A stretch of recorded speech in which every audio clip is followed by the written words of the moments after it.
Olá, pessoal. Bom dia, boa tarde ou boa noite, né? Eu tô fazendo esse videozinho super curto e rápido, só para vocês entenderem um pouco mais sobre a nossa revisão, né? A gente está fazendo aquele esquema das aulas ao vivo, né? E a grande maioria de vocês participou da aula ao vivo, mas para quem não participou, eu tô fazendo esse videozinho de revisão em cima das questões da prova, para que vocês tirem as duvidazinhas que possam existir sobre a prova e sobre as questões. Tá bom? Então, nós vamos começar. Eu vou fazer uma revisão de forma rápida, em cima só dos assuntos principais que vão gerar, dos principais que eu estou cobrando na prova de vocês, tá? E aí a gente vai conversando um pouquinho sobre esses assuntos, tá bom? É importante a gente entender que quando a gente estuda, por exemplo, Primeira Guerra Mundial, que é um dos assuntos que eu estou cobrando de vocês na prova do nono ano, é que a Primeira Guerra Mundial ela vai ter vários fatores que vão gerar ela, tá? Eu vou enumerar aqui alguns, mas existem vários fatores que vão gerar esse período de Primeira Guerra Mundial, tá? A Europa ela vem de um clima bem ameno, bem tranquilo, né? E esse clima tranquilo ele vai gerar uma, vamos dizer assim, uma felicidade nas pessoas, né? Um clima bom, um clima tranquilo. Não estamos em guerra e estamos bem. Então, os europeus eles vão viver um negócio chamado de Belle Époque, que era um processo onde teve um grande avanço artístico, cultural, e a Europa estava super bem. Com esse clima de instabilidade, de estabilidade, os países europeus vão começar a investir em muitas coisas, principalmente na indústria bélica, em armamentos, enfim, em formas de se proteger, né? E aí vai começar a gerar aquele clima tenso. Também vai ter a questão do imperialismo, né? Porque muitos países não vão participar daquela partilha da África e da Ásia. E isso vai gerar um descontentamento em alguns países europeus, e aí a guerra vai começar, né, a dar aquela caminhada. Mas tudo bem, né? Ainda estamos tranquilos. E aí vai acontecer o quê? A gente vai ter um cara chamado Francisco Ferdinand, né? Que ele era herdeiro do Império Austro-Húngaro. O Império Austro-Húngaro era um império que dominava, né, um lugar chamado Sérvia. E o Francisco Ferdinand ele vai ser morto por um cara de uma organização sérvia. Ele vai sofrer um atentado, né? Ele era príncipe, herdeiro do trono, e vai sofrer um atentado. Ele e a esposa dele, tá bom? Com a morte do Francisco Ferdinand, a gente tem o estopim da guerra, né? O começo. Francisco Ferdinand é a faísca no barril de pólvora para explodir, tá bom? Uma coisa importante da gente entender sobre a Primeira Guerra Mundial é que ela vai ser uma guerra extremamente lenta e uma guerra de trincheiras, tá bom? A Segunda Guerra a gente também vai ver isso, mas a Primeira Guerra ela também vai ser uma guerra lenta de trincheiras e assim, todo aquele clima da galera querendo lutar pelo seu país vai passar logo logo, porque a guerra vai demorar e vai ser uma guerra extremamente violenta e triste, tá bom? E na verdade sem nenhum motivo plausível, certo? Vamos continuar. A Revolução Russa de 1917, certo? Ela vai ser uma revolução criada para tirar, né, o czar, tá bom? Assim chamado. O czar, ele era uma espécie de rei ou imperador. E a Rússia ela vai estar passando por um processo de fome, de seca, né? Um inverno muito frio. As pessoas vão estar morrendo muito. Isso vai gerar insatisfação, né? Porque o czar continuava ali com a família dele riquíssimo e as pessoas muito pobres, certo? Então a gente vai ter esse processo de começo de revolução, né, na Revolução Russa, esse processo de enfrentamento ao czar, né, e de mudança, tá bom? Principalmente pelo partido dos bolcheviques e os mencheviques, que eram partidos nacionalistas, né, que queriam ajudar a Rússia a melhorar, enfim, progredir. Essa Revolução Russa de 1917 vai fazer com que a Rússia saia da Primeira Guerra e os Estados Unidos entrem no lugar dela. E isso fazer com que mude o curso da guerra, né? E, obviamente, a Alemanha seja derrotada, tá bom?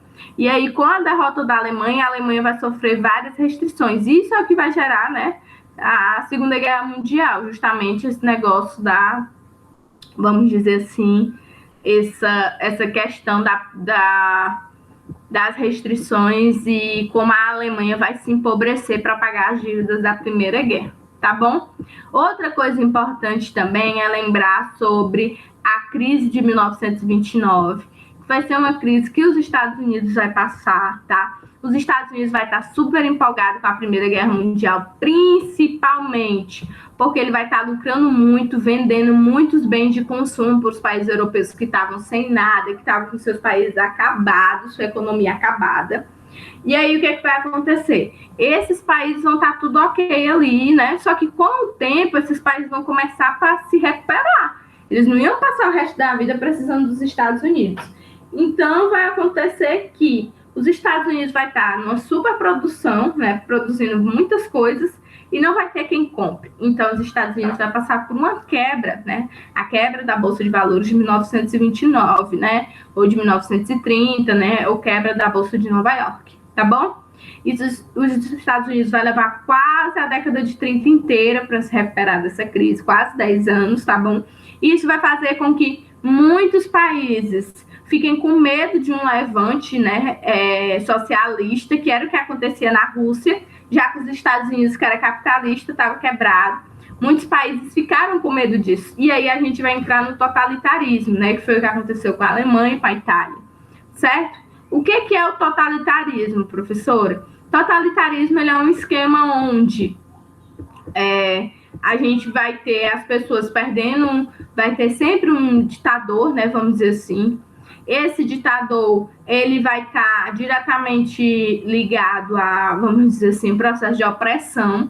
No totalitarismo, a gente vai ter uma valorização muito grande do nacionalismo, uma valorização muito grande do autoritarismo e uma valorização muito grande do militarismo, tá?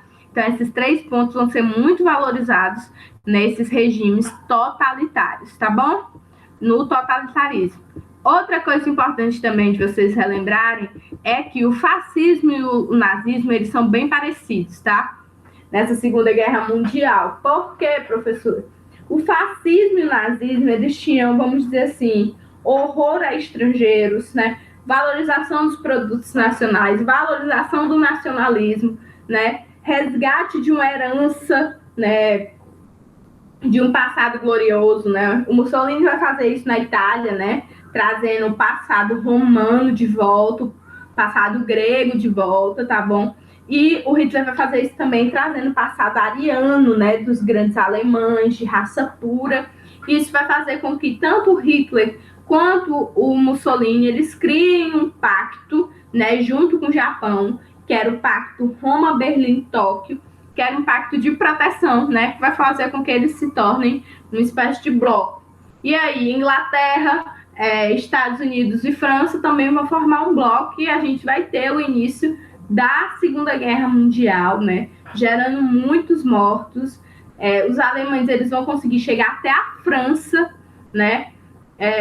Os alemães vão conseguir colocar a bandeira nazista no topo da Torre Eiffel.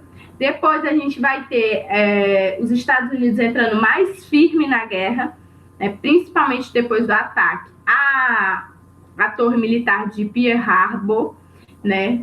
Um ataque feito pelo Japão, né? Um ataque de kamikazes. Isso vai fazer com que os Estados Unidos joguem 2 bombas em 2 cidades japonesas, uma bomba na cidade de Hiroshima e outra na de Nagasaki, que vai gerar mais... só na cidade de Hiroshima teve 80 mil mortos, aproximadamente, né? E 130 mil feridos, tá? Então, assim, vai gerar um verdadeiro caos, obviamente, tá? Mesmo a guerra já tendo se encerrado, os Estados Unidos vai jogar as bombas, tá bom? A Alemanha vai começar a perder cada vez mais territórios, vai perder do lado russo, do lado oriental, e vai perder do lado ocidental, na Normandia, tá? No dia D, que era um dia justamente onde os Estados Unidos, as forças aliadas, vão desembarcar na Normandia para colocar o exército alemão para casa, tá? De tudo isso da Segunda Guerra Mundial, é muito importante a gente lembrar do processo de Holocausto, que era um processo onde o Hitler, ele colocava em campos de concentração judeus, ciganos, homossexuais, afrodescendentes, enfim, deficientes físicos e mentais. Então, os campos de concentração, eles vão ser campos de extermínio de judeus e de pessoas que eram renegadas por essa sociedade.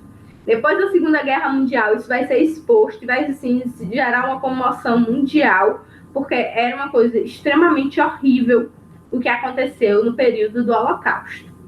Tá bom, pessoal? Eu fiz a revisão em cima das questões que vocês vão responder da prova. Então, obviamente, eu não falei sobre tudo, mas é o que vocês precisam entender para poder fazer uma boa prova.